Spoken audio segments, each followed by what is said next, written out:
Hi పిల్లలు, ఈరోజు మనం మన కాలి కింద తిరిగే ఒక చిన్న అద్భుత ప్రపంచంలోకి వెళ్దాం. అదే చీమల సామ్రాజ్యం. చూసారా, చీమలు కేవలం భూమి మీద తిరగడమే కాదు, భూమి అడుగున అద్భుతమైన గదులను, దారులను నిర్మిస్తాయి. ఒక చీమ ఎప్పుడూ ఒంటరిగా ఉండదు. ఆహారం కోసం ఇలా అన్వేషణ చేస్తూనే ఉంటుంది. అరే, దీనికి ఒక పంచదార ముక్క దొరికింది.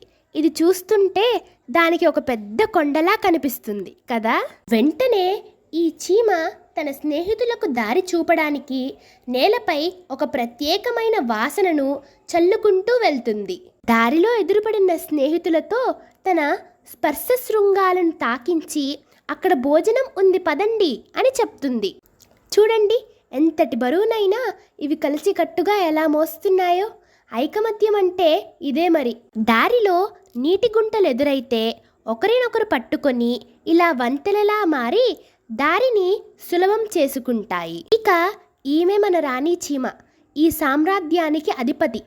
ఈమె పని కేవలం గుడ్లు పెట్టి తన వంశాన్ని పెంచడం. ఇక్కడ ఉన్న తెల్లని ముత్యాల్లాంటివి చీమల గుడ్లు. పని చీమలు వీటిని చాలా జాగ్రత్తగా కంటికి రెప్పలా కాపాడతాయి. చీమలు చాలా క్రమశిక్షణ గలవి. తమ గూటిలో ఆహారాన్ని ఇలా గదుల వారీగా చాలా పద్ధతిగా సర్దుకుంటాయి. అమ్మో, ఒక పెద్ద తుమ్మెద వచ్చింది. కానీ చీమలు భయపడవు.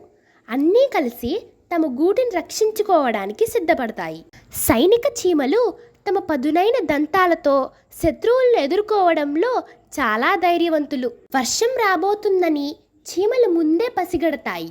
అందుకే గబగబా ఆహారాన్ని తీసుకుని గూటిలోకి పరుగెత్తుతాయి. వర్షం నీరు లోపలికి రాకుండా ఒక చిన్న రాయిని అడ్డం పెట్టి తమ ఇంటి తలుపులను మూసేస్తాయి.